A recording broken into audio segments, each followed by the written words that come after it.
네, 김영환입니다. 오늘도 말씀 묵상하겠습니다. 미국의 철학자 윌리엄 제임스라는 사람이 있습니다. 실용주의 철학자인데요. 신념의 의지라는 개념을 제시했습니다. 제임스는 종종 안 된다, 이렇게 믿는 것이 우리의 행동과 선택을 제한할 수 있다, 이렇게 이야기했습니다. 때로 우리가 의지적으로 신념을 선택할 필요가 있는데요. 그런데 안 된다, 나는 안 돼, 이런 신념을 선택을 하게 되면 결과적으로 어떤 결과를 낳을까요? 새로운 기회, 성장의 축복을 누릴 수 없겠죠. 그러니까 사람이 무언가를 이루고 얻는 데는 사실 믿음이 필요합니다. 아무것도 없지만 그런 가운데도 선포하고 기다리고 인내하고 나아가면 이루게 되는 거죠. 참으로 신기합니다. 그러니까 길이 있어서 가는 게 아니라 뜻이 있으면 길이 만들어지는 거죠. 저도 사역을 하면서 이런 것을 수없이 경험을 했고요. 지금도 경험을 하고 있습니다. 여러분들이 함께해 주셔서 또 기적 같은 일들을 많이 만들어내고 있잖아요. 내년에도 40일 밤별을 준비하고 있습니다. 개척교회가, 작은 교회가 어떻게 수많은 영혼들을 섬길 수 있을까요? 수많은 사람들하고 협력할 수 있을까요? 안 되죠. 신념의 의지, 확신, 이런 게 아무리 많아도 힘들어요. 근데 다음 세대를 위해서, 하나님의 나라를 위해서 조금씩 품어나가면 우리가 하나님이 원하시는 것을 충분히 감당할 수 있을 겁니다. 너무나 감격적이죠. 보이지 않지만 불가능하지만 길을 내어주시는 하나님, 그 손길을 기대하고 경험하는 거. 저도 기도하는 게 또 있는데요.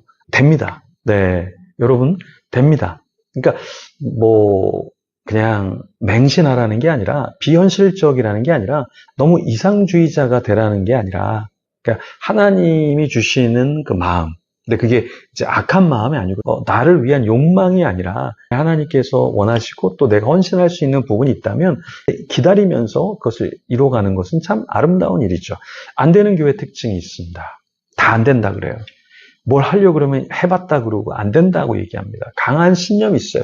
그 믿음이 정말 역사에서 다 안 됩니다. 그래서 우리가 하나님 앞에 현실을 보지만 꿈 그리고 하나님의 비전까지 다 뭉개서는 안 된다. 그러니까 안 되는 공동체의 특징을 갖고 있으면 안 된다라는 겁니다. 오늘 민수기 13장에 보면 이 민수기 13장도 굉장히 유명한 장이죠. 하나님께서 약속하신 가나안 땅에 들어가기 전에 이제 12명의 정탐꾼을 뽑아서 탐지하고 오게 하시잖아요. 그래서 오늘 본문의 1절과 2절에 보면 하나님이 이렇게 말씀하셔요. 여호와께서 모세에게 말씀하여 이르시되 사람을 보내어 내가 이스라엘 자손에게 주는 가나안 땅을 정탐하게 하되 그들의 조상의 가문 각 지파 중에서 지휘관 된 자 한 사람씩 보내라. 그래서 실제로 한 사람씩을 뽑아서 정탐을 보냈죠. 그래서 내가 이스라엘 자손에게 주는 가나안 땅을 정탐하게 하라, 이 말씀대로 하나님의 말씀을 받고 12명을 뽑아서 보냈죠. 그래서 정탐을 한 내용이 3절에서 16절에 나와 있습니다. 각 지파에서 한 명씩 총 12명이 정탐에 선발되어서 가서 봤어요. 거기에 누구도 있었습니까? 여호수아도 있었어요. 그리고 누가 있었습니까? 갈렙도 있었습니다. 네. 참 아름다운 청년의 때에 하나님이 주신 꿈을 갖고 이 눈의 아들 여호수아, 또 갈렙, 나중에 우리가 잘 아는 이 갈렙은 나이가 80세가 넘어서도 이 땅, 이 산지를 내게 주소서 이렇게 외치는 자가 되었죠.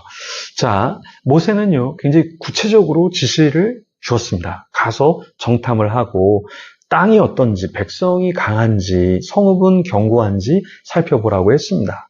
그리고 그 땅의 생산력도 보고 오라고 했죠. 그래서 정탐 활동을 21절에서 25절에 충실히 했습니다. 그러니까 정탐군은 모세의 지시에 따라서 남쪽부터 시작해서 헤브론을 거쳐서 북쪽으로 향해서 갔죠. 거기 에스골 골짜기에 도착해서 그곳에서 큰 포도송이를 발견하고 그 포도송이가 너무나 크니까 두 사람이 나무에 매달아 갖고 운반해서 왔죠. 그러면 이 땅이 얼마나 비옥한 건지를 우리는 알 수 있죠. 그래서 그 당시에 사람들이 많이 흥분했을 거예요. 40일간 근데 이제 정탐을 하면서 이 사람들이 좋은 것도 봤지만 또 안 좋은 면도 봤죠. 어떤 거였습니까? 네, 굉장히 안악자손 같은 키가 큰 자들이 그 땅에 있었던 것이죠. 그래서 26절과 27절에 보면 아주 긍정적인 보고가 있습니다. 정탐구들이 돌아와서 모세, 아론 그리고 온 이스라엘 회중 앞에서 야, 이 땅이 굉장히 비옥합니다 라고 얘기를 했죠. 그래서 그 땅을 젖과 꿀이 흐르는 땅이라고 묘사를 했습니다. 그런데 이제 28절과 29절에 부정적인 보고가 있습니다. 28절을 볼까요? 그러나 그 땅 거주민은 강하고 성읍은 견고하고 심이 클 뿐 아니라 거기서 아낙 자손을 보았으며 아말렉인은 남방 땅에 거주하고 헤딘과 여부스인과 아모리는 산지에 거주하고 가나안인은 해변과 요단에 거주하더이다. 이렇게 말을 하고 있습니다. 자, 여러분 여기 보면 어때요? 거주민이 강해요. 성읍은 견고해요. 심이 커요. 아낙 자손을 봤어요.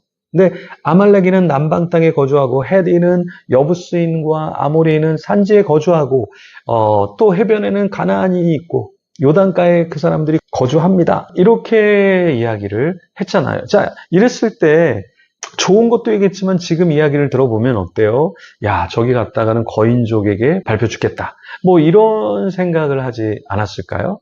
근데 이제 갈렙이 나서서 백성을 진정시키죠. 우리가 곧 올라가서 그 땅을 차지하자. 능히 이길 수 있다. 이렇게 이야기합니다. 30절 보면 갈렙이 모세 앞에서 백성을 조용히 하게 하고 이르되 우리가 곧 올라가서 그 땅을 취하자. 능히 이기리라 하나. 다시 또 31절부터 33절에는 부정적인 이야기가 또 나오기 시작하죠. 그 땅의 거주민들은 우리보다 훨씬 강하고 우리는 그들 앞에서 메뚜기 같았다. 이렇게 이야기를 합니다. 항상 공동체 안에는 긍정적인 걸 얘기하는데 또 부정적인 걸 이야기하는 사람들이 있습니다. 그렇죠? 이랬을 때 이 신념의 의지를 따라갈 것인가? 아니면 하나님이 주신 약속을 따라갈 것인가? 우리는 늘 선택하고 결단하면서 인생을 살아가야 하는데요.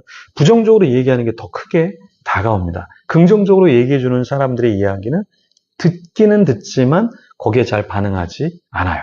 누가 나를 저주하면 그게 너무 크게 들려요.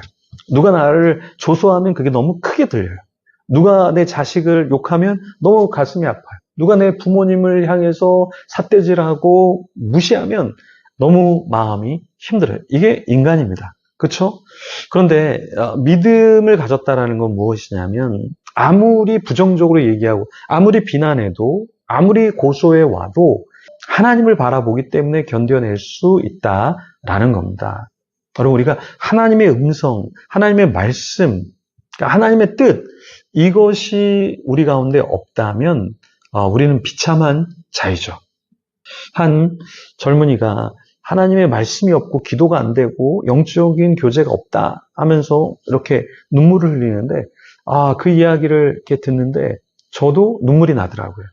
우리가 이 영적인 교감, 하나님께 이렇게 예배 드리는 거, 여러분 아무것도 아닌 것 같지만 이게 얼마나 큰 축복인지 모릅니다. 우리가 이렇게 말씀을 유튜브로 미디어를 통해서도 같이 나눌 수 있는데요. 이것조차 하지 못하는 상황이 언젠가는 벌어질 텐데 이런 삶이 우리에게 없다면 우리는 정말 비참한 자가 되는 거겠죠.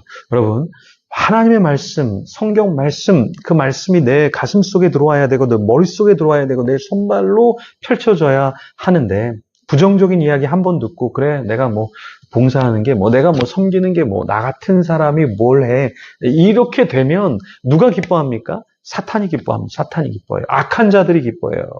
그런데 그런 자들이 기뻐하게 하는 게 아니라 하나님이 기쁘시게 우리가 인생을 살아야 하겠죠. 여러분 흔들리지 마세요. 흔들리지 마세요. 주님만 바라보면서 여러분 어려움에 처해 있을지라도 주님만 바라보면서 우리는 담대히 나아가야 합니다. 그런 저와 여러분이 되도록 우리 같이 기도하며 주님 앞에 나아가겠습니다.